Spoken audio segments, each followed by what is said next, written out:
Ushbu loyiha Mikrokredit bank hamkorligida Andijon viloyati Paxtaobod tumani Durdiyor mahalla fuqarolar yig'ini hududidagi 122-sonli konturda amalga oshirilmoqda.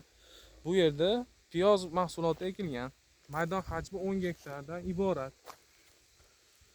Bu yerdagi ekinlar zamonaviy usullar bilan parvarishlanmoqda. Hozirda ekinlar unib chiqilgan.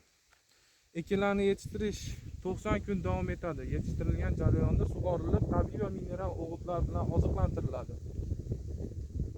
Ushbu loyihaga 66 dehqon xo'jaliklari biriktirilgan. Har bir dehqon uchun o'rtacha 15 sotikdan yer maydonlar to'g'ri keladi.